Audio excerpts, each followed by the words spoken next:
விஜயை மீண்டும் மீண்டும் ஒருமையில் விமர்சனம் செய்த அனிதா ராதாகிருஷ்ணன். பெண்களுக்கு உதவி செய்தாங்கன்னு சொன்னா வேற தப்பா எடுத்துக்கிட கூடாது. நான் திருசாவை சொல்றேன்னு யாராவது தப்பா எடுத்துக்கிடாதீங்க.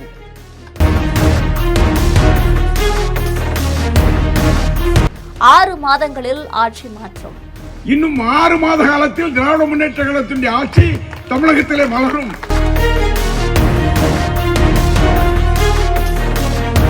அதிமுகவை விஜயால் ஒருபோதும் அழிக்க முடியாது. அதிமுக அழிக்க பார்க்கிறீர்களா? அதிமுக ஒழிக்க பார்க்கிறீங்களா? ஒழிக்க முடியாது. திராவிட இயக்கத்தை எந்த கொம்பனாலும் அசைக்க முடியாது.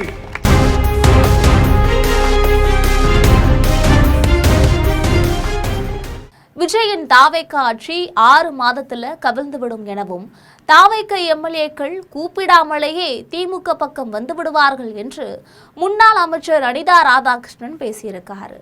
தாவேக எம்எல்ஏக்கள் எப்பொழுது ஓடலாம் என்று காத்து கொண்டிருக்காங்க. அதை தடுப்பதற்காகத்தான் எங்களை காட்டி அவங்கள பயமுறுத்துகிறார்கள் எனவும் பேசியிருக்காரு. மேலும் விஜயை ஒருமையில் மரியாதை குறைவாக விமர்சித்ததற்காக முன்னாள் அமைச்சர் அனிதா ராதாகிருஷ்ணன் மீது ஏற்கனவே காவல்துறை வழக்கு பதிவு செய்திருக்கிறது. இந்த நிலையில விஜயை த்ரிஷாவுடன் ஒப்பிட்டு அவரை மீண்டும் ஒருமையில் விமர்சனம் செய்து சர்ச்சையில சிக்கியுள்ளார் அனிதா ராதாகிருஷ்ணன். இது குறித்த பின்னணி தகவல்களை தற்பொழுது விரிவாக பார்க்கலாம்.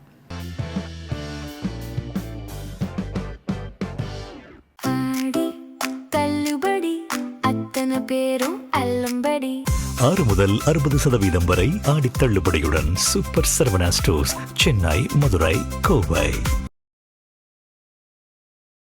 திருச்செந்தூர் தொகுதி திமுக எம்எல்ஏவும் முன்னாள் அமைச்சருமான அனிதா ராதாகிருஷ்ணன் தாவேக அரசையும் முதல்வர் விஜயையும் கடுமையாக விமர்சித்து பேசியிருக்காரு.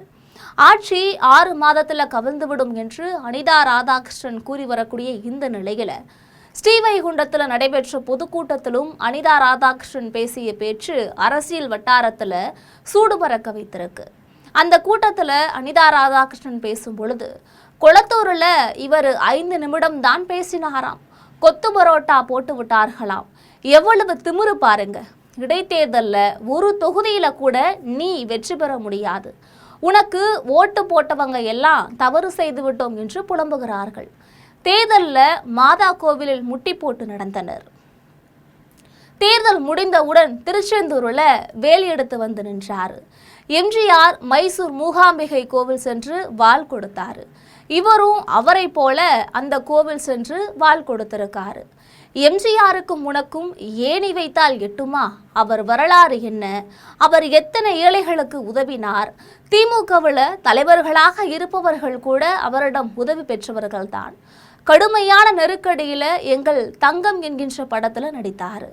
நீங்கள் எந்த மக்களுக்காக, எந்த தொழிலாளிகளுக்காக ஏதாவது உதவி செய்துள்ளீர்களா? பெண்களுக்கு ஏதாவது செய்திருக்கிறாரா? உடனே யாரும் தவறாக நினைக்க வேண்டாம். நான் த்ரிஷாவை சொல்கிறேன் என்று யாராவது தப்பாக நினைக்காதீர்கள். எந்த பெண்களுக்காவது உதவி செய்திருக்கிறாரா? எங்கள் தலைவர் ஸ்டாலின் ஏழை எளிய மக்களுக்கு என்னென்னவெல்லாம் செய்திருக்கிறார்கள்.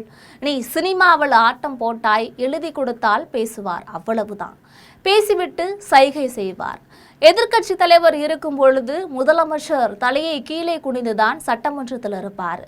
குதிரை பேரம் என்கிறார்கள். அதிமுகவில் இருக்கக்கூடிய 23 எம்எல்ஏக்களிடம் சால்வை போட்டு அவர்களை ராஜினாமா செய்ய வைத்து தாவேக பணம் கொடுத்து இணைய வைப்பது யார்? குதிரை பேரம் செய்வது யார்? திமுகவா தாவேகவா அப்படின்னு கேள்வி கேட்டிருக்காரு. 5 நிமிஷம் பேசினாராம். பரோட்டா கொத்துற மாதிரி கொத்திட்டாங்களாம். எப்படி பாருங்களா, எவ்வளவு கொழுப்பு, எவ்வளவு திமிர் இருக்கும் அவருக்கு.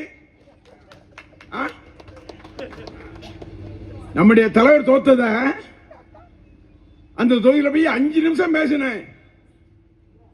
நீ வா, இடைத்தேர்தல் எல்லாம் நீ பேசி பேசி சுற்றி வா. இடைத்தேர்தலில் ஒரு தேர்தலும் நீ வெற்றி பெற முடியாது என்ற வரலாறு நாங்கள் உருவாக்குவோம். இன்னைக்கு உனக்கு ஓட்டு போட்டவன் அத்தனை பேரும் என்ன சொல்றான் தெரியுமா? ஐயோ தெரியாம எப்படியே போட்டவன். என் பேத்தி சொல்லிச்சு, என் மகா சொன்னா, என் காலேஜில் உள்ள பிள்ளை சொல்லிச்சு, போட்டுட்டோம். இந்த 1000 கொடுக்கிற 2500 தருவான்னு சொல்லி நாங்க போட்டோம். 6 சிலிண்டர் தருவாருன்னு சொல்லி போட்டோம். வேலை இல்லாதவர்களுக்கு 4500 தந்துருவாருன்னு போட்டோம். எல்லாமே ஏமாற்று வேலை. இன்னைக்கு ஏமாற்றுகின்ற முதலமைச்சராக இருக்கக்கூடிய முதலமைச்சர் ஜோசப் விஜய் அவர்கள். தேர்தல் வந்தது. தேர்தல் வரும்போது திருச்சியில மாதா கோயில்ல முட்டு போட்டு நடந்தாரு. உடனே பார்த்தாங்க ஆட்சிக்காரங்களாம், நினைச்சாங்க, அடே அப்பா எவ்வளவு தூரம் மதத்தை மதிக்கிறாருன்னு சொன்னாரு. தேர்தல் முடிஞ்சிச்சு. அடுத்த ஆளு திருச்செந்தூர்ல வந்து வேலை தூக்கிட்டு வந்து நின்னாரு. அதுக்கு முன்னால வந்து நின்னா தப்பா போயிடுன்னு சொல்லி தேர்தல் முடிஞ்ச பிறகு வந்திருக்காரு. இவரு சொல்றாரு, எம்ஜிஆர் வந்து மைசூர்ல போய் மூகாம்பிகையில வாழ் கொடுத்தாரு. இவரு எம்ஜிஆர் மாதிரி இருக்கணுங்கிறதுக்காக அங்க கொண்டு போய் வாழ் கொடுக்காரு. எப்ப எம்ஜிஆருக்கும் உனக்கும் யானி வச்சா எட்டுமா? அவருடைய வரலாறு என்ன? அவர் எத்தனை ஏழைகளுக்கு உதவினார்? இன்றைக்கு திராவிட முன்னேற்ற கழகத்தில் தலைவராக இருக்கின்றவர்கள் கூட அவருடைய உதவியை பெற்றவர்களாகத்தான் இருந்திருக்கின்றார்.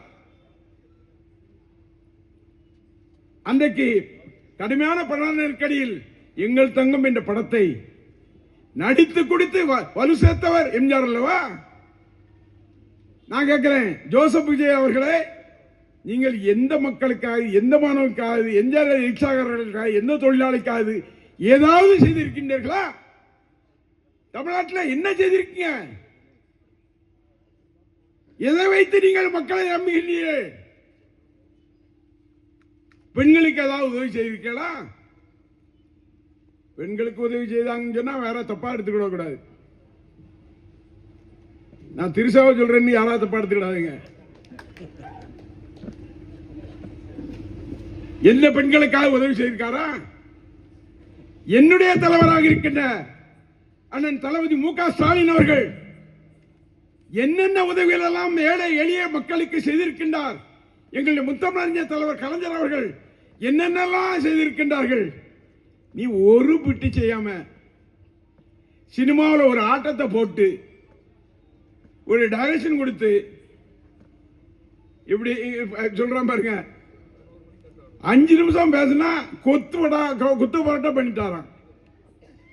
அட பாவி,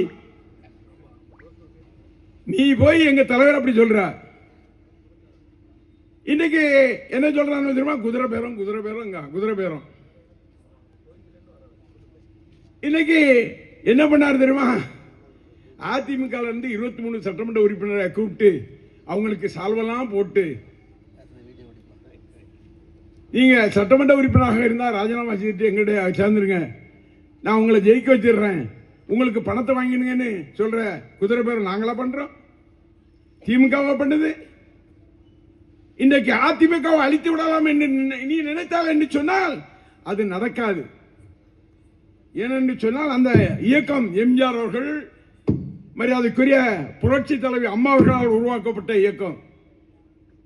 தலைவன் ஓடலாம், எங்க வேணாலும் ஓடுவான். ஆனா தொண்டை அதிலே இருப்பான். தொண்டை பார்த்துக்கிட்டே இருப்பான். எவனை ஒழிச்சா சரியா இருக்குங்கிற அவனுக்கு தெரியும். அவன் எங்களோடு உடனடியாக கைகோர்ப்பான். அந்த தொண்டன் எங்களோடு கைகோர்ப்பான். ஏனென்று சொன்னால் ஜோசப் விஜய் அவர்களே, அதிமுக அழிக்க பார்க்கிறீர்களா? அதிமுக ஒழிக்க பார்க்கிறீங்களா? ஒழிக்க முடியாது. திராவிட இயக்கத்தை எந்த கொம்பனாலும் அசைக்க முடியாது. மேலும் ஆட்சி என்பது உங்களுக்கு நிரந்தரமா? 6 மாசத்துல நீங்கள் இருக்க மாட்டீர்கள். கஞ்சா விற்கிறவனும் லாட்டரி சீட்டு விற்கிறவனும் எம்எல்ஏக்கள் ஆகிவிட்டு என்னைக்கு இந்த கட்சியிலிருந்து ஓடலாம் என்று பார்த்து கொண்டிருக்கிறார்கள். அவர்களை நாங்கள் கூப்பிட வேண்டியது இல்லை, தானாக வந்து விடுவார்கள். இந்த கட்சி விளங்கவே விளங்காது, நாம மாட்டிக்கிடுவோம் என்று குறைந்தது 2 மாசத்துல வரப்போவது உறுதி. அந்த வகையில 6 மாதத்துல ஆட்சி மாற்றம் இருக்கிறது.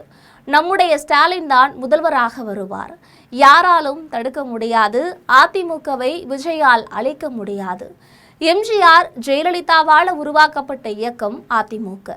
தலைவன் எங்கே வேண்டுமானாலும் ஓடலாம், தொண்டன் அங்கேயே இருப்பான். யாரை ஒழித்தால் சரியாக வரும் என்று தொண்டருக்கு தெரியும். உண்மையான அதிமுக தொண்டர்கள் திமுகவுடன் கைகோர்ப்பார்கள். திமுகவை எந்த கொம்பனாலும் தொட்டு கூட பார்க்க முடியாது. திமுகவை அசைத்து பார்க்கலாம் என்று பார்த்தால் அசைத்து பார்க்க முடியாது. நான் எப்போதும் சொல்வேன், இன்னும் 6 மாதத்துல தாவேக ஆட்சி கவிழும். நான் சொல்வதை புரிந்தால் புரிந்து கொள்ளட்டும், தெரிந்தால் தெரிந்து கொள்ளட்டும். தாவேக எம்எல்ஏக்கள் எப்போது ஓடலாம் என்று காத்திருக்கிறார்கள். அதை தடுப்பதற்காக எங்களை காட்டி அவங்களை பயமுறுத்துகிறார்கள் அப்படின்னு பேசியிருக்கிறாரு. தமிழகத்துல தாவேக கூட்டணி ஆட்சி நடந்து வருது. விஜய் அரசுக்கு காங்கிரஸ், விசிக, இந்திய யூனியன் முஸ்லீம் லீக் ஆகிய கட்சிகள் ஆதரவு அளிச்சாங்க.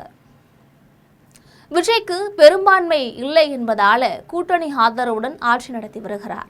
அதே நேரத்துல விஜயோட ஆட்சி எந்த நேரத்திலும் கவிழும் என்று திமுக, அதிமுக ஆருடம் கூறி வருகிறது.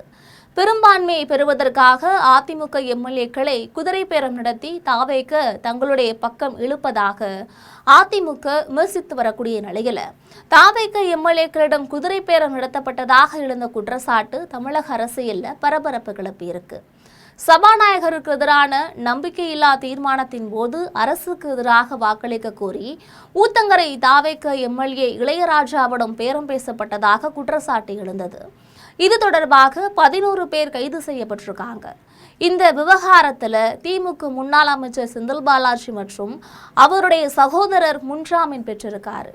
தாவேக எம்எல்ஏக்களிடம் பேரம் பேசப்பட்டிருப்பதாக எழுந்த குற்றச்சாட்டு அரசியல் வட்டாரங்கள்ல பரபரப்பை கிளப்பிய நிலையில அக்கட்சி எம்எல்ஏக்கள் அதிருப்தியில் தானாகவே திமுக பக்கம் வருவார்கள் என்று அனிதா ராதாகிருஷ்ணன் கூறி பரபரப்பையுமே கிளப்பியிருக்காரு. இது குறித்து, அதாவது இவருடைய இந்த ஸ்டேட்மெண்ட் குறித்து நீங்கள் நினைக்கக்கூடிய கருத்துக்களை மறக்காமல் கமெண்டில் பதிவிடுங்கள். இது போன்ற அரசியல் செய்திகளுக்காக எப்பொழுதும் இணைப்பில் இருங்கள் ஜெம் தொலைக்காட்சியோடு.